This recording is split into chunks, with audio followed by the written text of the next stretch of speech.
memory is something that we live in all the time, live with. But the memory of a place fascinates me, just how intertwined your thoughts, your dreams, your psyche is to a place that you might not have been for a long time. 26 sano ku dhawaad ayaan Muqdisho moogahay. waxaan xamar ka soo maqnaa 27 sannadood. Soomaaliya waxay ugu dambeysay muddo 30 sano ku dhawaada. I left Mogadishu 1989, so 30 years. Mogadishu waxaan ka soo maqnaa ilaa 90gii. I left Mogadishu 40 years ago. I've been away from Mogadishu, Somalia for the last 28 years. 30 sano. dalkii waxaan soo moogaa 26 sano.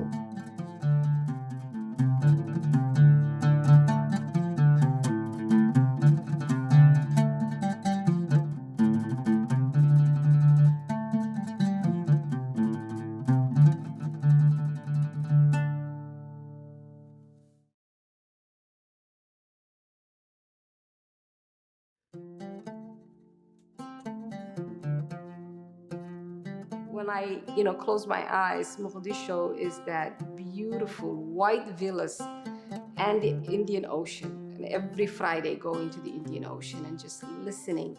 There's a special noise that comes from the ocean. runtiina magaalo waxay ahayd lagu magacaabi jiray maartay the Belle of Indian Ocean ama lulki maartay Indian Ocean. sababtoo waxa weeyaan magaalo waxay aad u qurux badan. kalaro oo aad iyo aad dadku soo jiita ay lahaan jirtay. dhismayaasha ku yaalana waxay ahaayeen dhismayaal aad iyo aad qadiim u ah oo runtii maanta noqon karay heritage oo yani meel taariikhda lagu faano noqon karay oo Afrikadaas ka mid ah sida maartay Zanzibar iyo wadamadaas oo kaleeto. wixii wanaagsanana wuxuu ahaa dalkaygii oo wanaagsan oo meel fiican maraya waan xasuusnahay. oo maaragtay horumar gaadhay oo waxbarashadiisu fiican tahay oo maaragtay dhaqaalihiisu korayo oo ma garanaysaa shilinka Soomaaliga barigaasi markaad u compare garayso muxuu ahaa dollarka Mareykanka $1 Mareykanku wuxuu ahaa 3 shilin oo ku dhahato Soomaaliya ayuu ahaan jiray. marka nolol wanaagsan baa lagu noolaa ma garanaysaa dhulku. It was good. Mogadishu was the center of the whole Somalia, where if you are from north, south, anywhere, where you come and present your talent of your music, of your entertainment, and that was one thing I always remember. wuxuu ahaa wadan aanan maaragtay aanan yaa tahay lagu lahayn, halkeed ka timid aan lagu lahayn. qofka diriska ah uu yahay qofka oo hooyada ay aabahay oo kale ku wardiyeynaya, haddii ay ku arkaan adoo dibadda socda ku soo celinaya. Mogadishu was a very serene, beautiful, cosmopolitan city, with each neighborhood having its own culture, its own dynamic, its own community. 1960 way Soomaaliya xorowday. Memoriga hadda anigu aan kale aan dhihi karo wuxuu ahaa dal intaas jiro 17 sano dal jiro oo dekaleer gareeyay oo Afrika ku nool oo dekaleer gareeyay inuu gaaray isku filnaansho. oo jaamacad maanta haddaad high school dhamayso jaamacadda ay tahay free oo adiga waxba laga rabin oo marka jaamacadda ka soo baxana shaqo lagu siinayo best memory anigu aan ka haysto amariga ay loo intaas way marka dalalka kala tagto hodanka barwaaqo sooranka waad artay carruurtoodii waxay la dhacayaan jaamacadda la dhacayaan free kuma helaan. marka waa dalkii anigu aan oran karay adduunka ugu horumarsanaa aan dhihi karay. Afrika waxay gaartay heer ay annaga noo soo doorato waxbarasho oo anigu waxbarasho aan ku saacidnay ay Afrika gaartay.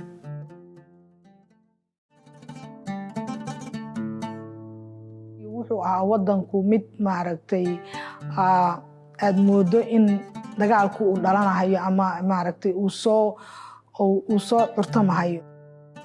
Ma aanan qabin maxaa la yiraahdaa wax experience oo dagaal ah. Markii ugu horeysay waxa ahayd iskuul hoose dhexe ee aan xaafadii aad deganaa ahaa ayaa waxaan dul maray madfac weyn oo ku dhacay meel adiga ilaa iyo 200 tilaabo ama 200 mitir noo jirta oo aan naga fogeyn. At that time bay ahayd markii aan maaragtay aan go'aansanay inaanu ka baxno magaaladii Muqdisho.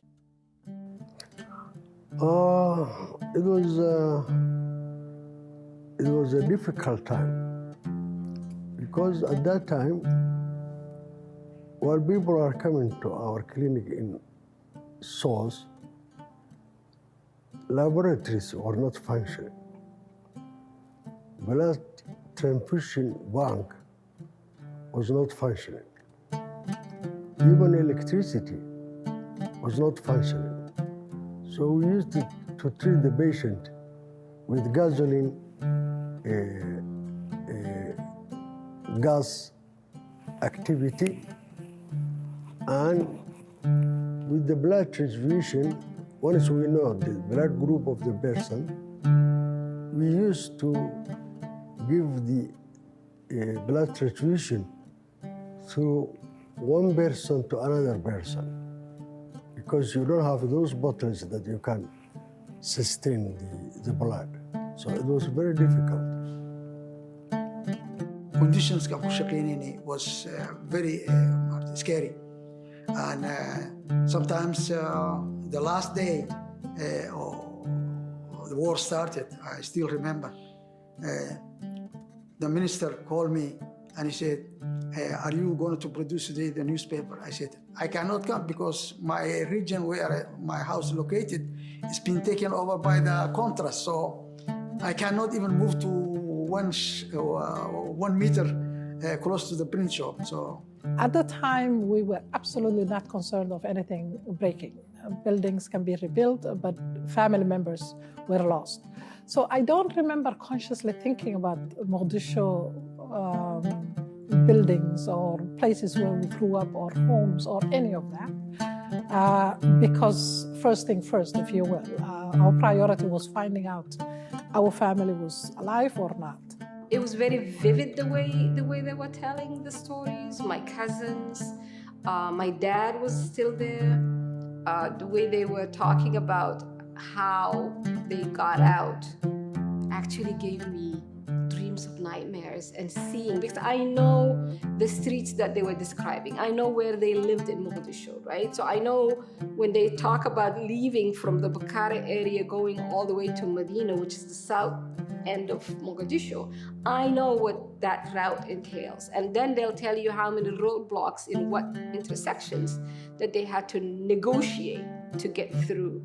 So I started dreaming about that. It's weird, but I started seeing it because you know the place, you know the people. And so I would see in my dreams loads of buses of people, men with guns, roadblocks. You know, what was being described is what I was seeing in my dreams as well. So sad. It made me really sad. marka anigu waxaan u arkahayay jannadii la burburiyay ayaan u arkahayay kollayna dadkeedii unbaa burburiyay sida anigu aan isleeyahay cadow ku soo duulay oo inta nagu soo duulay annaga dalkanaga naga qabsaday ma uusan jirin annagu magacadana lagu burburinay. My goodness, wallahi adeer raadreeb xun buu nagu reebay dagaalkaasi waan qaxnay anigu dadkii Kenya u qaxay baan ahaa. Imagine yani qofku waxa tahay aqoonyahana mashruuc baad haysatay mashruuc baan iyaan madaxweyne ku-xigeen ka ahaa deputy director ka ahaa waa mashruuca decentralization-ka waxbarashada ee World Bank oo fangareynayay waxaan ahaa sargaalkii qaybta waxbarashada marka deputy director baan ahaa. Marka maalinta xamar uu ka bilaabanaya dagaalku I was going to New York inaan marka heshiiska World Bank inaan saxiixiisa wax ka soo anigiyo directorkii maaragtay mashruuca madaxa ka ahaa. Marka impact buu nagu yeeshay qaxooti baan noqday. Imagine markaad ka qaxdo xamar eed Kenya aad ku gasho aad ku gasho lug iyo dee koluu baabuur meel kula galo yani rafaadka halkaa ka dhacay you cannot imagine yani ma suurayn karno runtii dhibta dadka Soomaaliyeed soo gaadhay iyo impact soo gaadhay. We were the heart of the economy of the country. So there is a lot of memory and there is a lot of anger in me when I saw what we have built it so many years has been destroyed in just a couple of days. It took 40 years to print, to produce and to build all the technology and machinery. That is a level of uprooting for that generation, for my grandma to come out of Somalia, of Africa, and to come to North America. To me, that was a major sort of like a shift. It's like uprooting your settlement. So that, I remember, you know, wanting, because we started the process and all that, wanting to make sure that they boarded their plane, they're coming, but then after hanging up the phone, thinking about the ashes on that plane and what that meant. And I remember breaking down and crying on my own in my own bedroom, thinking this is a shift in our settlement process, right? This is not only my sister and her children with the 2 generations, but this is like a 3rd generation of an elderly person coming. aad iyo aad bay dadka ay saamaysay baan ka mid ahay in aan waddankii intaas wax iska bedeli waayeen oo civil warku sidaa u dheeraaday. Marka sidaan kuu sheegayna dee qofku markii uu wax badan inta wixii sugo oo waa dhib badan tahay. Marka waa sugnay ilaa haddana waa sugaynaa. Marka taas annaguna khaladka waa yeelan karnaa dadka diasporada oo waxa weeye wax iska imaanaya ma jiraan waa inaad ka qayb gashaa. And it's interesting, different people have different ways of coping. My coping was to not think about Somalia. Once my family members left, I stopped thinking about Somalia because I had life to build. And all of us, many of us, had this hope at the back of our head. This is going to be a life temporarily outside of the country. We will eventually go back. I remember a lady in a tea shop came to me, and then she said to me, "Doctor, do you know me?" I couldn't get it.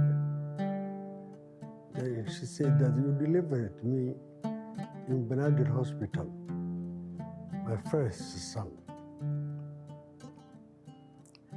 Okay, patients who is coming to you, they know you, but how many people that you have given them? Either medical help or assistance or advice. That's why you feel good in yourself. Somebody who you didn't remember that he will say you're a medical doctor, you're my medical doctor, so and so and so. Then here, afka Soomaaliga waxaa lagu yiraa waan is waayey. Macnaheedu waxa weeye wax i gartaa baan la ahay. qof dhifo xagga u arki jira mooye.